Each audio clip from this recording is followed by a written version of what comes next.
Bonjour, aujourd'hui j'aimerais vous partager ma réflexion de ces derniers jours qui est l'avis des autres compte-t-il vraiment dans nos choix de vie et comment s'en débarrasser, s'en détacher ou s'en affranchir. En fait, je pense qu'on ne peut pas s'affranchir du regard des autres. On ne peut pas se débarrasser de la vie des autres parce que c'est ancré en nous. Depuis la petite enfance, on a grandi à travers le regard de nos parents, enseignants et amis.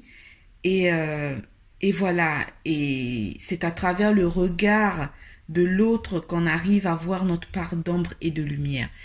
Ce n'est pas possible de se détacher totalement du jugement, de la critique, du point de vue des autres, car on n'est pas seul sur Terre. Il y a des gens qui gravitent constamment autour de nous, euh, qui portent des jugements volontaires ou involontaires, positifs ou négatifs sur nos vies, sur nos décisions. Voilà, donc on ne peut pas dire qu'on s'en fout ou qu'on va se débarrasser totalement du jugement des autres. C'est pas possible. C'est pas possible. On peut dire que ça nous glisse dessus, oui, parce que ça, c'est quand même sur nous en fait. Ça nous glisse dessus, mais on ne va pas dire que c'est complètement, ça tombe à côté, quoi. Non. Pour moi, je pense que le jugement des autres, euh, on doit faire avec. Ce qu'on peut faire, c'est que ça nous glisse dessus et que ça ne nous pénètre pas, que ça ne nous paralyse pas non plus, que ça ne guide pas nos vies. Nous devons juste prendre conscience que le regard de l'autre est là, son jugement, son avis, qui peut provoquer en moi des émotions positives, négatives ou que je vais laisser passer ou pas, en sachant qui je suis réellement au fond de moi et ce que je veux vraiment, ce que je vaux. En sachant tout ça, je vais diminuer l'intensité du jugement de l'autre.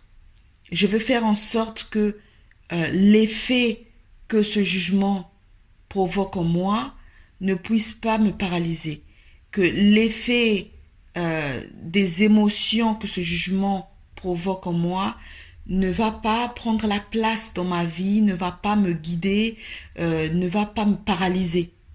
Je ne vais pas être figée par ça.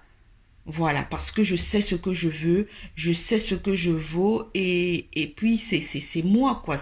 C'est d'abord mon avis. Je ne vais pas hypothéquer mon envie ou bien mes choix parce que le jugement de l'autre est plus important ou que le jugement de l'autre pèse plus dans la balance par rapport à moi. Il faut juste savoir remettre le jugement de l'autre à sa place. C'est comme quand on dit danser sous la pluie. Le jugement de l'autre, c'est comme la pluie. Voilà, on danse sous la pluie, on fait avec. C'est comme ça. On ne va pas s'arrêter de vivre. C'est aussi à travers le regard de l'autre qu'on a une construction identitaire. Par exemple, une personne qui arrive dans une communauté où il y a plusieurs groupes avec des personnalités différentes, et ben la personne va se mettre avec un groupe où elle pourra s'adapter par rapport à sa personnalité à elle. Les autres, le regard des autres, c'est un peu comme un baromètre, c'est un peu comme une échelle. Voilà, on va savoir vers qui aller, avec quel groupe notre personnalité va mieux s'adapter. Il faut savoir qui on est vraiment, en son fort intérieur, et aussi qui on est à travers les yeux des autres, pour pouvoir s'améliorer et choisir qui on veut vraiment être. Nous devons faire attention à la sensibilité qu'on a par rapport au jugement de l'autre et faire un travail là-dessus pour voir la cause de cette sensibilité et diminuer l'intensité, se dire que l'autre ne dit pas la vérité absolue, c'est une perception à travers son prisme qu'il a de nous. Par exemple, quand on nous dit qu'on est belle ou moche, c'est juste avec les lunettes qu'il nous perçoit. De toutes les façons, que le regard de l'autre soit négatif ou positif, c'est jamais de nous qu'il s'agit totalement.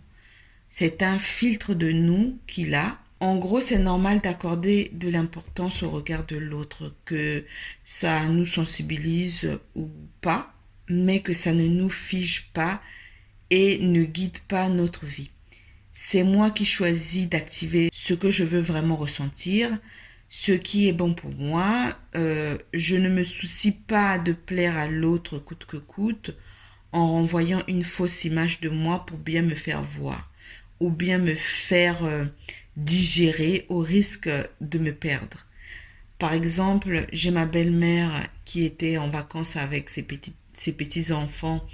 Il faisait très chaud et elle ne pouvait pas se mettre en maillot de bain parce qu'elle était complexée de sa peau. Elle avait du psoriasis sur la peau et donc elle ne voulait pas se mettre en maillot de bain. Elle ne voulait pas que les gens puissent la voir en maillot de bain parce que voilà, c'était euh, dans un club de vacances. Et elle s'est mise au bord de la piscine avec les enfants. Elle était habillée complètement. Voilà, parce que la baignade habillée était interdite. Elle voulait se baigner avec ses habits. Donc, elle a demandé à la petite de la pousser dans la piscine pour qu'elle puisse se rafraîchir. Et du coup, ben, la petite l'a poussée dans la piscine et elle est mal tombée parce que la piscine n'était pas... voilà, c'était une petite piscine, il n'y avait pas beaucoup d'eau. Donc, elle est mal tombée. Elle s'est fait une entorse. Elle s'est blessée. Elle a l'os du tibia qui s'est fissuré. Du coup, ben, on a appelé les pompiers parce que ben, elle avait très mal. On ne pouvait pas la déplacer. Elle hurlait de douleur. Et voilà, elle a fini à l'hôpital. Tout ça pourquoi? Parce que elle se souciait du regard des autres. Elle se souciait du jugement des autres. Elle s'est fait mal en quelque sorte pour plaire aux autres, pour que les autres ne puissent pas voir son psoriasis. Voilà, pour ne pas qu'ils puissent voir ça. Alors qu'elle a du psoriasis, au lieu qu'elle s'accepte telle qu'elle est, qu'elle s'affirme, qu'elle vive avec son psoriasis, elle a chaud, qu'elle s'habille en maillot de bain et puis qu'elle aille se baigner avec ses petits-enfants. Et puis voilà, le regard des autres, il est là, mais voilà, qu'elle fasse avec, qu'elle diminue juste l'intensité de l'émotion que le regard des autres provoque sur elle. Voilà, c'est vrai que c'est facile à dire, mais c'est un travail qu'il faut faire sur soi. Il n'y a que de cette manière qu'on peut se détacher du regard de l'autre. C'est pourquoi plus on existe par nous-mêmes, moins ce que pensent les autres nous importe. S'accepter, c'est se faire accepter. N'avez-vous pas remarqué que la manière dont nous nous percevons est communicatif et que ça se transmet aux autres? Si on pense être nul et qu'on se rabaisse à longueur de journée, qu'on cultive des complexes et qu'on se focalise sur nos défauts, eh ben les autres auront tendance à valoriser cette image qu'on a de nous. En revanche, s'accepter tel qu'on est entraîne l'effet inverse. Cela incite l'autre à nous accepter tel qu'on est et avec nos qualités et nos défauts. En conclusion, je dirais qu'il est illusoire de croire que nous pouvons nous débarrasser totalement de ce que les autres pensent de nous.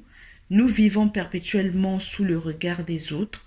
Nous ne pouvons pas empêcher les gens de penser ce qu'ils pensent en général et ce qu'ils pensent de nous particulièrement.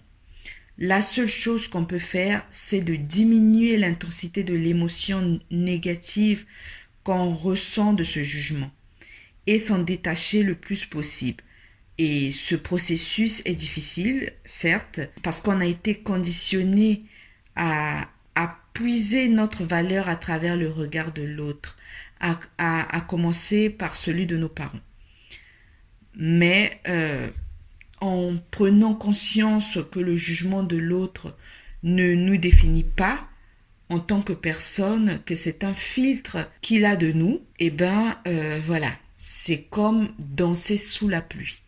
Il suffit de danser sous la pluie, la pluie est là, la pluie c'est le jugement des autres, on danse sous la pluie et puis c'est tout, la musique c'est notre vie, la musique, c'est nos choix, la musique, c'est ce qu'on veut, c'est ce qu'on choisit. Et la pluie, ben, c'est le regard des autres. Et ben, on danse sous la pluie, on fait avec, on vit avec. Et puis voilà. Et puis voilà. Et ben, merci à vous d'avoir suivi cette vidéo jusqu'à la fin. N'oubliez pas de vous abonner et portez-vous bien. À bientôt.